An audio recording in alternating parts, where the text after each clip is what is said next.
Field marshal Sam Manekshaw, जिनको Sam बहादुर के नाम से भी जाना जाता है। सैम बहादुर की रणनीतियों की वजह से ही 1971 में पाकिस्तान के खिलाफ वॉर हमने जीती थी और पाकिस्तान के 2 टुकड़े भी हो गए थे, जिससे बाद में एक नया देश बना जिसे आज हम बांग्लादेश के नाम से जानते हैं। सैम बहादुर ने वर्ल्ड वॉर 2 के समय उन्होंने वो वॉर भी लड़ी थी जिसमें वे बहुत ही बुरी तरीके से घायल हो चुके थे, क्योंकि उस वक्त जापानी सैनिकों की ओर से उनको 7 गोलियां मारी गई थी, जिससे वे मरते मरते बचे थे। इसकी स्टोरी बहुत ही इंटरेस्टिंग है, इसको हम आगे कवर करेंगे। तो आज की इस वीडियो में हम जानेंगे सैम मानेकशॉ के बारे में, यानी कि सैम बहादुर के बारे में।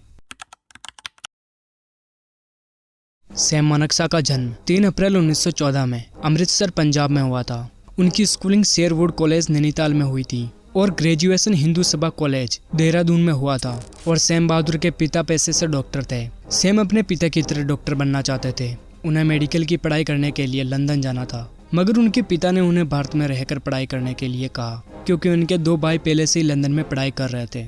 लेकिन इस बात से सैम गुस्सा हो जाता है। इसी के बाद से सैम ने देहरादून से इंडियन मिलिट्री एकेडमी में एग्जाम दिया और 1 अक्टूबर 1932 को सैम की इंडियन मिलिट्री एकेडमी में ज्वाइनिंग हो गई। और फिर इसके बाद 4 फरवरी 1934 को ब्रिटिश इंडियन आर्मी में सैम 2nd लेफ्टिनेंट के तौर पर चुने गए। और फिर इसी समय से सैम बहादुर मानेकशॉ के सोल्जर लाइफ की शुरुआत होती है। सैम बहादुर 12th फ्रंटियर फोर्स रेजिमेंट के 4th बटालियन में थे, जिसकी पोस्टिंग वर्ल्ड वॉर के समय बर्मा में की गई थी। ये वही समय था जब वर्ल्ड वॉर अपनी चरम सीमा की ओर बढ़ रहा था। जापान की सेना बहुत ही तेजी से आगे बढ़ रही थी। तभी ब्रिटिश आर्मी को योग्य अफसरों की कमी महसूस होने लगी, इसलिए उन्होंने सैम मानेकशॉ को कैप्टन और मेजर की पोस्टिंग दी।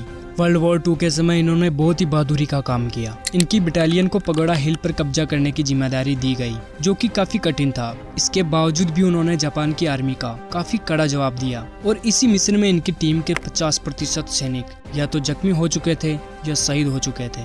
उसके बावजूद भी उन्होंने उस पहाड़ी पर कब्जा कर लिया। लेकिन उसी समय एक जापानी सैनिक की मशीन गन से उनको गोली लग जाती है, जिससे वो वहीं पर गिर जाते हैं। और वहाँ पर मौजूद सभी लोगों ने ये मान लिया था कि अब सैम जिंदा नहीं बच सकते हैं। ब्रिटिश आर्मी का कमांडर, जो उस वक्त सब कुछ देख रहा था, वो सैम के पास जाता है और अपनी यूनिफॉर्म से अपने खुद का क्रॉस निकालकर सैम की वर्दी पर लगा देता है। उस समय सैम मानेकशॉ की हालत को देखकर सभी को ये लग रहा था कि वो अभी जिंदा बिल्कुल भी नहीं बच पाएंगे। उससे पहले कि उन्हें कुछ होता, वहाँ पर शेर सिंह नाम के एक सिपाही पहुँच जाते हैं और उन्हें अपने कंधे पर उठाकर उस खतरनाक माहौल से बाहर निकाल लेते हैं और तेजी से दौड़ते हुए सैम को एक ऑस्ट्रेलियन डॉक्टर के पास ले गए। जब डॉक्टर ने सैम मानेकशॉ की हालत देखी तो उन्होंने ये कहते हुए उनका इलाज करने से मना कर दिया कि उनके बचने के चांस ना के बराबर हैं, क्योंकि डॉक्टर को सैम मानेकशॉ के बच पाने की उम्मीद बहुत ही कम थी और इसी कारण से उनका इलाज करने में अपना समय वेस्ट नहीं करना चाहते थे।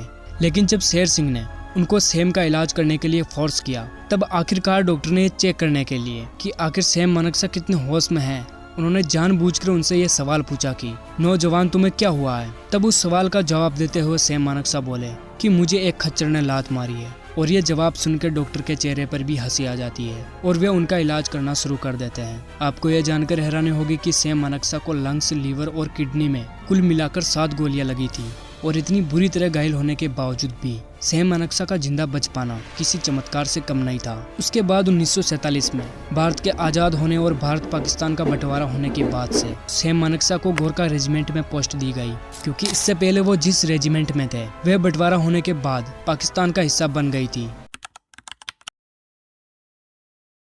जहाँ एक तरफ आज़ादी का जश्न था और दूसरी तरफ विभाजन का दर्द भी था। इसी बीच नए नवेले देश पाकिस्तान ने भारत को एक और दर्द देने के लिए पूरी तैयारी कर ली थी, क्योंकि वह अचानक से हमला करके कश्मीर को कब्जाना चाहता था।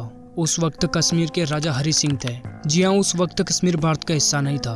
वो कैसे, इसके बारे में थोड़ा जान लेते हैं। जब बंटवारा हुआ तो कश्मीर के राजा थे हरि सिंह। उन्होंने अपनी रियासत को भारत पाकिस्तान दोनों में न मिलाकर स्वतंत्र रखने का फैसला लिया। कश्मीर में ज्यादा आबादी मुस्लिम्स की थी, लेकिन वहाँ का राजा हिंदू था। इसी वजह से हरि सिंह का मानना था कि कश्मीर यदि पाकिस्तान में मिलता है तो जम्मू की हिंदू जनता के साथ अन्याय होगा, और अगर भारत में मिलता है तो मुस्लिम जनता के साथ अन्याय होगा। लेकिन कश्मीर पर पाकिस्तान की शुरू से ही नजर थी।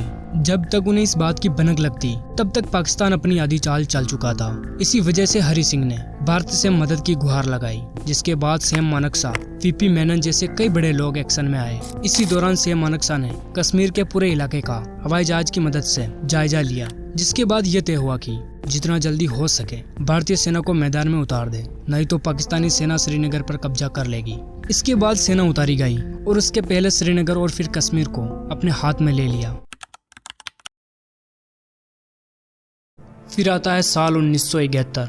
इस युद्ध में सेम अनक्सा की बहुत ही बड़ी भूमिका थी। हुआ क्या था कि अलग देश बनने के बाद कहने को तो पूर्वी पाकिस्तान भी पाकिस्तान का ही हिस्सा था, लेकिन उनकी भाषा, संस्कृति और खान पान बिल्कुल अलग थे। पाकिस्तान के बनने के समय पश्चिमी पाकिस्तान में पंजाबी, सिंधी, पठान, बलोच की बहुत बड़ी आबादी थी, जबकि पूर्वी पाकिस्तान में बंगालियों की। वे बांग्ला पढ़ते, महिलाएं साड़ी पहनती और बिंदी सिंदूर लगाती। लेकिन धीरे धीरे यहाँ पर हालात बहुत ही बिगड़ने लगे और हालात ऐसे हो गए थे जिसकी वजह से 25 मार्च 1971 को जनरल टिक्का के आदेश पर पूर्वी पाकिस्तान में सेना और पुलिस ने मिलकर लोगों को शांत करने का फैसला किया। लेकिन पाकिस्तान आर्मी ने पूर्वी पाकिस्तान के लोगों पर काफी अत्याचार किए, जिससे लोग वहां से भागकर भारत आने लगे और यह संख्या कोई छोटी मोटी नहीं थी, बल्कि लाखों की थी।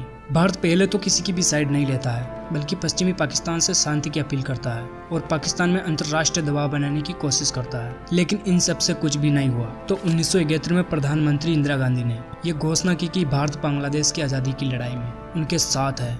इंदिरा गांधी चाहती थी कि मार्च में ही पाकिस्तान पर हमला हो जाए, लेकिन मानेकशॉ ने तब इसके लिए इनकार कर दिया और कहा कि भारतीय सेना अभी इसके लिए तैयार नहीं है। इंदिरा गांधी इस जवाब से थोड़ा शॉक भी हो गई थी, लेकिन मानेकशॉ ने इंदिरा गांधी को कुछ महीने इंतजार करने के साथ युद्ध जीतने की गारंटी भी दी थी। और फिर हुआ भी वही, जंग शुरू हुई और सैम को ये बात समझ आ गई कि अगर ये युद्ध ज्यादा लंबे समय तक चला तो इसमें भारत की जीत मुश्किल होगी।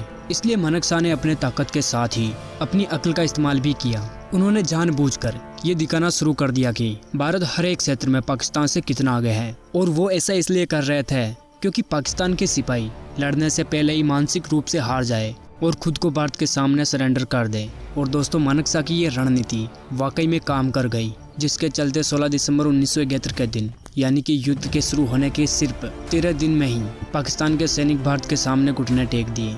जिस समय पाकिस्तान ने भारत के सामने सरेंडर किया था, तब वे न सिर्फ भारतीय सैनिकों से ज़्यादा थे, बल्कि उनके पास हथियार भी हमारे सैनिकों से ज़्यादा थे। और उन सैनिकों की संख्या लगभग 93,000 से भी ज़्यादा थी जिन्होंने सरेंडर किया था। ये वर्ल्ड वॉर 2 के बाद का सबसे बड़ा सरेंडर था। ये कोई छोटी मोटी जीत नहीं थी, बल्कि ये पाकिस्तान के खिलाफ एक ऐसा वॉर था जिसने कि उसे 2 टुकड़ों में बांट दिया था। और इसी के बाद से दुनिया के अंदर बांग्लादेश के रूप में एक नए देश का जन्म हुआ। इस जीत के बाद से मानेकशॉ भारत के लिए एक हीरो बन गए, जिन्हें 1972 में भारत के दूसरे सबसे बड़े नागरिक सम्मान पद्म भूषण से सम्मानित किया गया। और साथ ही 1973 में उन्हें सेना के सबसे बड़े पद फील्ड मार्शल से भी सम्मानित किया गया।